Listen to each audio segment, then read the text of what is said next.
Bonjour à tous, bienvenue dans ce programme de 15 minutes de grâce et de vérité autour de la parole de Dieu avec le pasteur Philippe Debert qui nous encouragera et sans plus tarder nous allons louer le Seigneur et dire combien Dieu est un Dieu d'amour. Alléluia! Dieu d'amour, tu as pris mon cœur, ton amour durera toujours. Dieu d'amour, tu as pris mon cœur, ton amour durera toujours.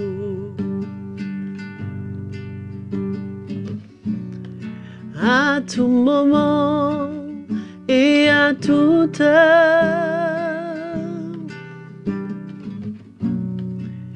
tu demeures ma forteresse.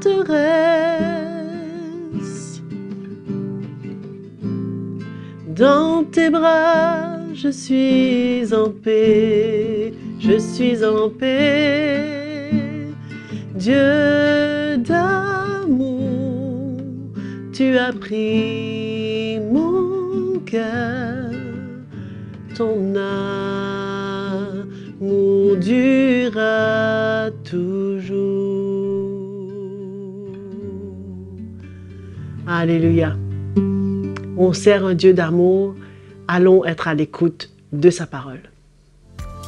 Bonjour à tous, une joie de se retrouver ce matin dans cette série de Terminer la course avec une nouvelle session aujourd'hui et bien sûr qu'on remercie notre sœur Joëlle pour ce moment merveilleux dans lequel elle nous a conduits en adorant Jésus ensemble. Cette session aujourd'hui, j'aurais aimé partager avec vous comment c'est important pour nous de nous préparer. Préparons-nous. C'est tellement important dans cette course que nous courons, sur ce chemin que nous avons emprunté avec le Seigneur depuis que nous sommes nés de nouveau, combien nous avons besoin de nous préparer, de nous équiper. Pourquoi se préparer? Parce que il nous faut aller jusqu'au bout, n'est-ce pas? Il nous faut de la persévérance. Il nous faut non pas juste faire un petit sprint, mais nous avons besoin de courir une course de fond, un marathon, j'aurais dit même. Et pour cela, nous avons besoin de nous équiper, de nous préparer constamment, afin de faire face aux situations de la vie, aux épreuves de la vie qui peuvent venir à n'importe quel moment, n'est-ce pas? Aussi aux attaques du diable, de l'ennemi, de notre chair, de nos pensées. Tous ces obstacles qui viennent, qui peuvent nous ralentir, voire même parfois nous faire nous éloigner du Seigneur ou même tomber. Nous ne voulons pas cela, nous voulons nous équiper, nous voulons nous préparer. C'est comme une préparation pour mieux lutter contre tout ce qui pourrait venir contre nous et nous affecter dans notre foi. Sans quoi, il sera difficile d'espérer terminer cette course. Mais nous savons que la grâce de Dieu est disponible pour chacun d'entre nous. Mais nous avons besoin de faire notre part. Nous avons besoin de nous préparer. L'apôtre Paul disait aux Corinthiens dans 1 Corinthiens chapitre 10 au verset 12, il leur dit ainsi donc que celui qui croit être debout prenne garde de tomber. Nous ne pouvons pas penser que nous sommes trop forts, que là où nous sommes arrivés, nous sommes suffisamment forts pour terminer la course. Frères et sœurs, nous ne pouvons pas faire confiance à notre chair et nous savons que l'ennemi, lui aussi, a des plans. C'est pourquoi on a besoin de se réveiller pour s'équiper. On a besoin de réveiller notre cœur afin de s'assurer que nous faisons tout ce que nous avons besoin pour nous fortifier et nous équiper. Tournez avec moi dans l'épître de Paul aux Romains, au chapitre 13, au verset 11. Il nous dit « Cela importe d'autant plus que vous savez en quel temps nous sommes. » Déjà, il le disait il y a 2000 ans de cela, combien plus c'est d'actualité aujourd'hui, encore plus en fait. Et il dit « C'est l'heure de vous réveiller enfin du sommeil, car maintenant, le salut est plus près de nous que lorsque nous avons cru. » Frères et sœurs, encore une fois, comme je viens de dire, c'était il y a 2000 ans de cela. mais combien plus aujourd'hui, maintenant que ce salut est encore plus près. Quand il parle du salut, il parle du retour de Jésus. Il est encore plus près que lorsque nous avons cru, c'est-à-dire il y a quelques années, ou peut-être vous venez de rencontrer le Seigneur. Mais nous avons besoin de veiller, nous avons besoin de nous réveiller de notre sommeil et de ne pas juste laisser les choses venir et se laisser aller et penser qu'on est suffisamment fort pour tenir. Frères et sœurs, notre chair est si faible. Nous ne pourrons pas tenir contre toutes les attaques de l'ennemi. Mais nous avons besoin de veiller. L'apôtre Pierre nous dit dans sa première épître au chapitre 5, au verset 8, il nous dit « Soyez sobres, veillez. Votre adversaire, le diable, rôde comme un lion rugissant, cherchant qui il dévorera. » C'est pourquoi nous ne pouvons pas juste sommeiller et laisser les choses aller. Au contraire, nous avons besoin de veiller, de savoir que le diable, lui, il ne dort pas. Mais nous avons un autre qui ne dort pas, c'est le Seigneur. Il ne sommeille jamais, la parole me dit. Il est toujours à l'œuvre. C'est pourquoi nous pouvons toujours faire confiance au Seigneur. Jésus même nous disait à ses disciples, dans Matthieu chapitre 26 au verset 41, il leur disait « Veillez et priez ». On se souvient dans quelles circonstances. Il faisait face à la croix dans le jardin de Gethsémani. Il faisait face à un moment de souffrance extrême qu'il savait par lequel il devait passer, mais il avait été appelé pour cela. Il était venu pour cela. Et c'est ça qui, dans son cœur, l'a fait accepter ce moment. Mais ses disciples ne comprenaient pas. Ils s'étaient endormis à un moment même où lui déchirait son cœur devant son Père. Et il revient, il les trouve ensommeillés et il leur dit « Veillez, priez, afin que vous ne tombiez pas dans la tentation. L'esprit est bien disposé, mais la chair est faible. » C'est ça que nous devons réaliser.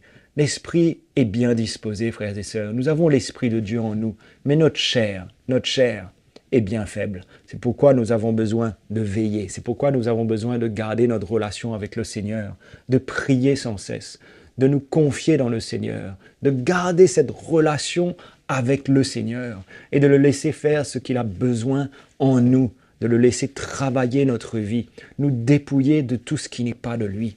Chaque jour, nous avons l'occasion de voir en nous les choses que le Seigneur veut changer, les choses que le Seigneur veut arracher, veut déraciner.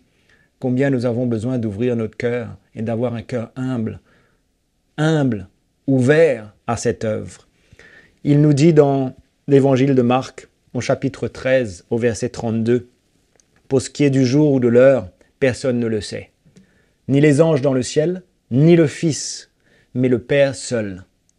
Prenez garde, veillez et priez, car vous ne savez quand ce temps viendra. » Frères et sœurs, on l'a déjà mentionné dans les sessions précédentes. On ne sait pas quand ce jour viendra. Il viendra comme un voleur, la parole me dit. Il en sera de même au verset 34, comme d'un homme qui, partant pour un voyage, laisse sa maison, remet l'autorité à ses serviteurs, indique à chacun sa tâche et ordonne au portier de veiller. Veillez donc, car vous ne savez quand viendra le maître de la maison, ou le soir, ou au milieu de la nuit, ou au chant du coq, ou le matin. Craignez qu'il ne vous trouve endormis, frères et sœurs, à son arrivée soudaine. Ce que je vous dis, je le dis à tous, veillez. Tellement important, frères et sœurs. Ces paroles retentissent plus que jamais dans notre cœur. Et cela me pousse aujourd'hui à réaliser les temps tellement critiques et importants dans lesquels nous sommes. Et nous avons besoin de veiller, de nous assurer que le Seigneur ne nous trouvera pas endormis, n'est-ce pas? Endormis par les situations de la vie, les choses de la vie, notre chair qui aura éteint en nous le feu de l'esprit, comme on avait parlé la dernière fois, qui aura éteint en nous cette œuvre de l'esprit, ce que l'esprit peut manifester en nous et nous montrer, on aura étouffé l'esprit de Dieu. On ne veut pas être dans cet état. D'ailleurs, l'apôtre Paul encourageait les Éphésiens, n'est-ce pas, à se fortifier. Il dit au chapitre 6, au verset 10, on connaît bien ces versets, « Fortifiez-vous dans le Seigneur et par sa force toute puissante. Revêtez-vous de toutes les armes de Dieu, afin de pouvoir tenir ferme contre toutes les ruses du diable. C'est sérieux, frères et sœurs. On ne peut pas prendre ces avertissements, ne pas les prendre en considération. On ne peut pas juste se dire « je vais être OK, je vais pouvoir tenir, je vais pouvoir résister ». Non, frères et sœurs, on ne peut pas se laisser aller. On ne peut pas rester endormi. On a besoin de se réveiller. Et il nous dit « car nous n'avons pas à lutter contre la chair et le sang, mais contre les dominations, contre les autorités, contre les princes de ce monde de ténèbres, contre les esprits méchants dans les lieux célestes. » On réalise que c'est beaucoup plus grand que nous pensons. C'est beaucoup plus puissant que nous pensons, ces attaques. Et que pour cela, pour faire face, nous avons besoin de prendre toutes les armes de Dieu. Et c'est ce qu'il dit au verset 13. Prenez toutes les armes de Dieu afin de pouvoir résister dans le mauvais jour. Nous sommes déjà dans les mauvais jours. Nous sommes déjà dans ce mauvais jour, frères et sœurs. Et demain, vous ne savez pas ce qui peut vous tomber dessus. Peut-être quelque chose en vous qui se manifeste. Une tentation auquel vous ne pourrez pas résister si vous ne vous êtes pas préparé, si vous ne vous êtes pas équipé. C'est pourquoi nous avons besoin de nous préparer. Et il dit, résister dans le mauvais jour et tenir ferme après avoir tout surmonté. Comme quoi, on a besoin, devant les tentations, de tenir ferme, de résister, n'est-ce pas? De se fortifier dans le Seigneur. Plus on se fortifie, plus on arrive à résister à la tentation, à ne pas se laisser aller et ne pas laisser notre chair aller plus loin dans cette tentation et nous emmener à tomber dans le péché. Et c'est là qu'il nous dit, tenez donc ferme. Et il nous décrit tout ce que nous avons besoin de prendre avec nous, n'est-ce pas? La vérité pour ceinture, la cuirasse de la justice, des chaussures à nos pieds qui sont l'évangile, et qu'on prenne par-dessus tout cela le bouclier de la foi, avec lequel on pourra éteindre les traits enflammés du malin. C'est sérieux, frères et sœurs. Cette foi a besoin d'être là pour se protéger de toutes les attaques de l'ennemi. Et au-dessus de tout cela, on prend le casque du salut et bien sûr l'épée de l'esprit qui est la parole de Dieu. On a besoin de cette parole. On a besoin de se fortifier dans le Seigneur. C'est pourquoi je vous rappelle encore, mes frères et sœurs, préparons-nous. Ne nous endormons pas. Ne soyons pas endormis. Ne soyons pas de ceux qui, quand le Maître reviendra, il trouvera endormi. C'est le temps de se réveiller. C'est le temps de réaliser les temps dans lesquels nous vivons justement, afin de considérer ces temps-là comme sérieux. Il en va de notre salut, frères et sœurs, n'est-ce pas?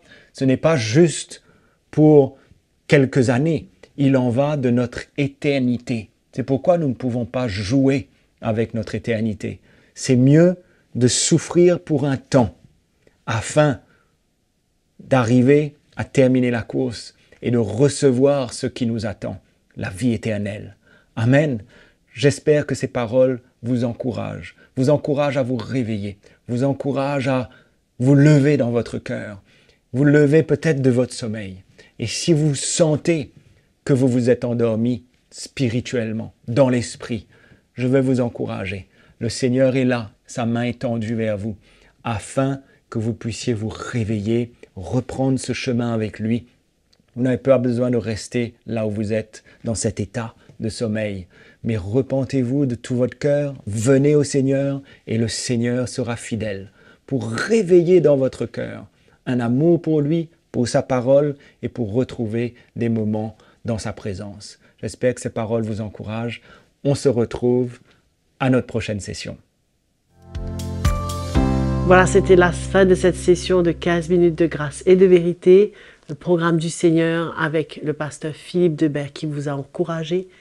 Et je suis sûre que vous pourrez partager ce lien à tous ceux que vous connaissez et même à liker. Et je vous invite à vous connecter à notre chaîne YouTube CTMI. Et n'oubliez pas, si vous avez des questions, des commentaires ou un témoignage à nous faire partager, envoyez-les sur l'adresse qui est affichée à l'écran. Que Dieu vous bénisse.